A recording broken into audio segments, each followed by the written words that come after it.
पहले राधा जी का पत्र पढ़ते हैं, उसके तत्काल बाद रुक्मणी जी का पत्र पढ़ते हुए ठाकुर जी का विवाह आरंभ कराएंगे।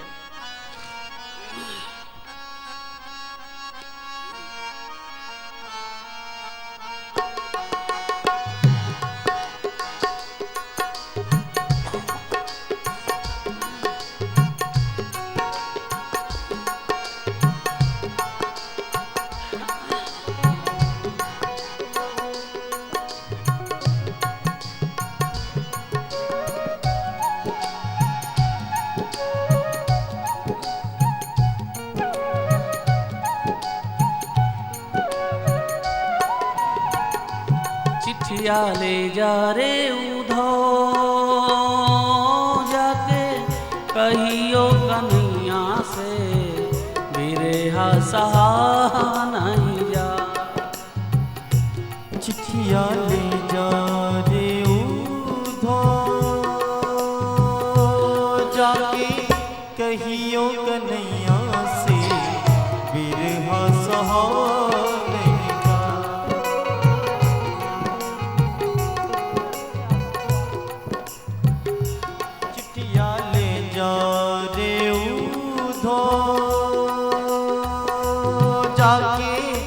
कहियो कन्हैया से बिरहा सहा नहीं जा। हो बिरहा सहा नहीं जा।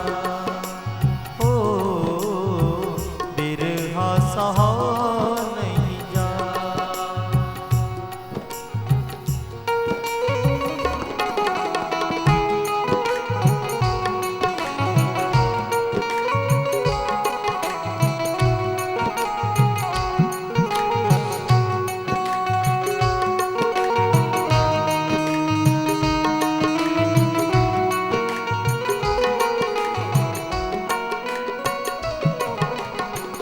कैसी है निगोड़ी मेरी हाथों की रेखा, कैसी है निगोड़ी मेरी हाथों की रेखा।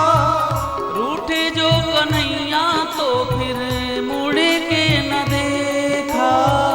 रूठे जो कन्हैया तो फिर मुड़ के न देखा। कदमों की डाली में खिलते नहीं है फूल, कदमों की डाली पे खिलते नहीं है फूल। वृंदावन की गलियों में उड़ती नहीं है धूप। चिट्ठिया हो चिट्ठिया हो चिट्ठिया ले जा रे उधो जाके कहियो कन्हैया से बिरहा सहा नहीं जा। हो बिरहा सहा नहीं जा।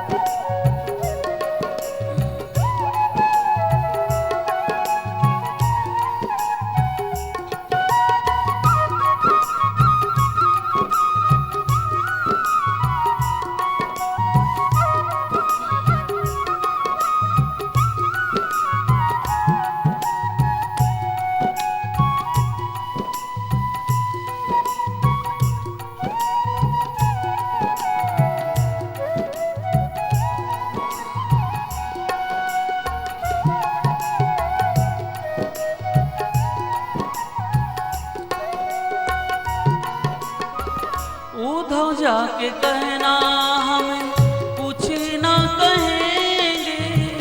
उधो जाके कहना हम कुछ न कहेंगी। रूठेंगे कभी ना उसे रूठने न देंगी। रूठेंगी कभी ना उसे रूठने न देंगी। झूठ भी कहेगा तो हम सच मान लेंगी। झूठ भी कहेगा सच मान लेंगी। अब ना यशोदा जी से चुगली करेंगी। चिट्ठिया चिट्ठिया चिट्ठिया ले जा रे उधो जाके कहियो कन्हैया से बिरहा सहा नहीं जा।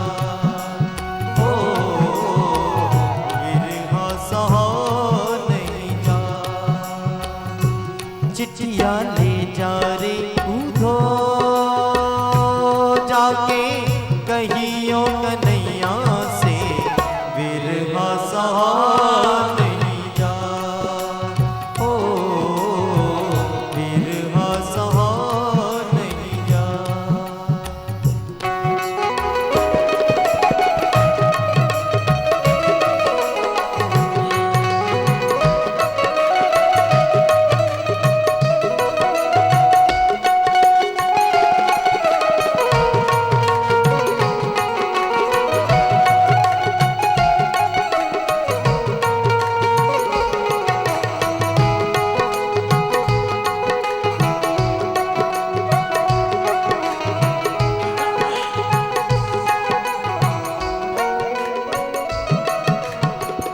कौन चुराएगा माखन मोरा, कौन चुराएगा माखन मोरा।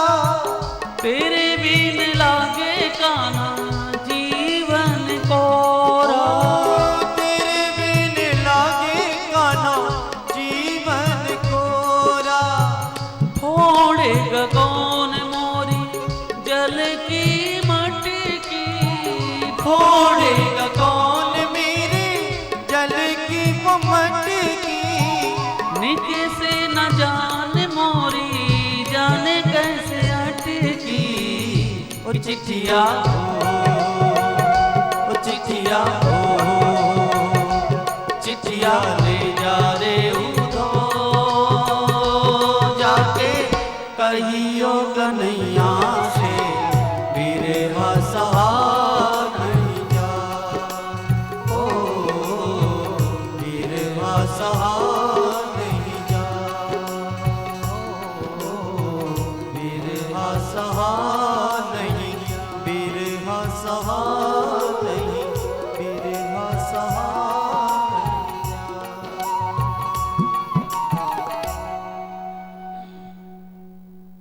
उद्धव जी को राधा जी ने चिट्ठी लिखी ब्रज की गोपियों ने। उद्धव सीधा मथुरा पधारे। मथुरा में जैसे आए तो उद्धव रो रहे थे, कन्हैया हंस रहे थे। आओ आओ उद्धव, ब्रज कैसा लगा? उद्धव ने कहा तुम्हारे जैसा निष्ठुर निर्दयी आदमी से दुनिया में हमने नहीं देखा। ब्रज की ब्रजांगनाएं तड़प रही हैं मछली जैसी और आप यहाँ बैठे हो। कन्हैया ने कहा उद्धव, राधा तो मेरे हृदय में है। तेरे अंदर ज्ञान का अभिमान था, भक्ति के रंग में तुझे रंगना था, इसलिए मैंने ये लीला करी। थोड़ा नेत्र बंद करो। जैसे उद्धव ने नेत्र बंद किया तो वामांग श्री राधा जी को कन्हैया ने प्रकट करके दर्शन कराया। बोलिए युगल सरकार की। इस प्रकार से भगवान ने उद्धव गोपी संवाद के माध्यम से भक्ति प्रदान करी। भगवान मथुरा पर विराजमान है। कंस का वध किया है मेरे ठाकुर ने कि अस्ति प्राप्तिश्च कंसस्य महिषो भरतर्षभा मृते भरतर दुःखार्ते ईयतु स्म पितुर्ग्रहा। कंस की दो पत्नी अस्ति प्राप्तिश्च कंसस्य, अस्ति और प्राप्ति। जब पति मारे गए, महाराज कंस मारे गए, तो पितुर्ग्रहान अपने पिता के घर में अस्थि प्राप्ति पहुंची। कृष्ण की दोनों मामियां। जरासंध ने कहा बिटिया तुम विधवा हो गई। बोले कृष्ण ने मार दिया हमारे पति को।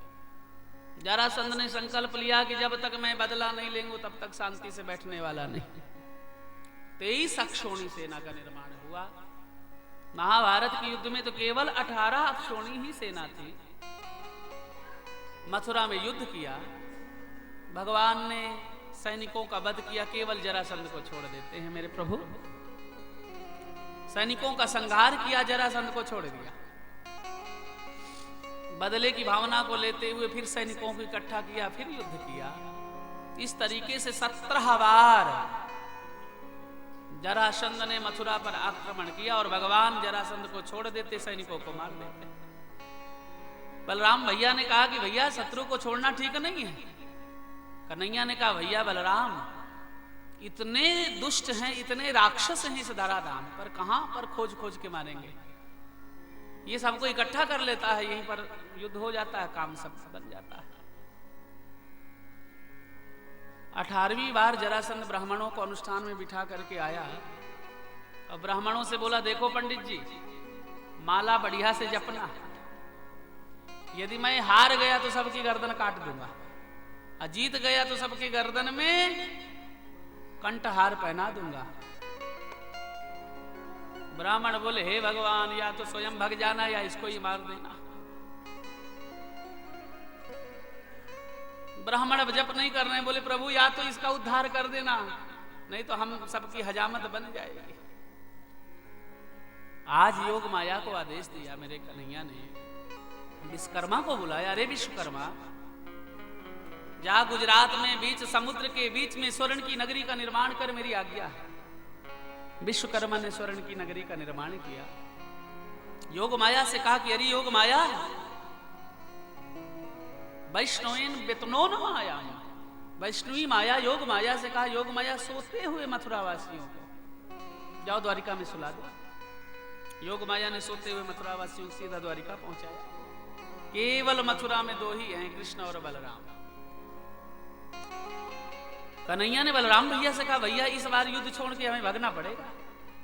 बलराम जी ने कहा कि छत्री पीठ दिखाकर कभी जाता नहीं, भैया तो ही भगनो है तो तू भग जा, मैं तो पहले ही जा रहा हूं। बलराम भैया भी युद्ध छोड़ करके पहले ही चले गए। विकराल युद्ध हुआ कृष्ण के साथ जरासंध का, सैनिकों का संहार किया, भगवान के रथ को बाणों से ढक दिया, आग लगा दी प्रभु के रथ पर। भगवान पीछे के रास्ते से निकलते हुए मथुरा से आगरा, आगरा के आगे धौलपुर पड़ता है। धौलपुर में ऊपर गुफाएं हैं, पर्वत है, जहां पर सतयुग से देवासुर संग्राम के समय से मुचकुंद महाराज सो रहे थे। ब्रह्मा जी से वरदान मांगा था कि युद्ध करते करते मैं थक गया हूं, इसलिए मुझे ऐसा वरदान दे दो कि मैं सोता ही रहूं। ब्रह्मा जी ने कहा, जाओ, तुम्हें वरदान दिया, सोते ही रहोगे। अब बोले, यदि मुझे कोई जगाने आए तो जिस पर मेरी पहली दृष्टि पड़े वो जल करके मर जाए। भगवान ने कहा, ठीक है, इसको भी जगाता चलूंगा। कई युगों से सो रहे हैं, तो जैसे कन्हैया भग रहे थे तो जरासंध के साथ, जरासंध का एक मित्र था जिसका नाम था काल यवन। काल यवन ने देखा कि कृष्ण भागते जा रहे हैं, पीछे पीछे काल यवन, आगे आगे कृष्ण दौड़ते हुए गए मुचकुंद महाराज की गुफा में। अपना पीतांबर मेरे कन्हैया ने मुचकुंद महाराज के ऊपर ढक दिया, पीछे शिला थी पत्थर की, छुप गए। काल यवन ऊपर गुफा में आया, बोले, अच्छा तूने सोचा तुझे कोई देख नहीं पाया, यहां तांड दुपट्टा सो रहा। पीतांबर खींचा, एक पदाघात किया मुचकुंद महाराज के ऊपर, आंख खुली, पहली दृष्टि पड़ी, जल करके काल यवन भस्म हुआ। भगवान प्रकट हुए, मुचकुंद महाराज मैं आपको जगाने आया हूं, सतयुग से सो रहे हो। मुचकुंद महाराज को जगा करके भगवान सीधा द्वारिका पर हारे। बोलिए श्री द्वारिकाधीश भगवान की। भैया विवाह में 10-20 मिनट तो विलंब होता ही है, क्योंकि दूल्हे की प्रतीक्षा में जब तक प्रतीक्षा नहीं करते तब तक अगवानी करने में मजा भी नहीं आता। भगवान द्वारिका पर विराजमान है। कन्हैया का रिश्ता कैसे आए भाई? अबे बड़े भैया कुंवारे बैठे हैं बलराम। बलराम भैया का विवाह रैवत महाराज की एक ही बेटी थी जिनका नाम था रेवती महारानी। रैवत महाराज की इकलौती पुत्री रेवती महारानी के साथ बलराम भैया का विवाह हुआ। ऐसा हमने शास्त्रों में पढ़ा कि रेवती महारानी बलराम भैया से 6 हाथ लंबे हैं। बोलो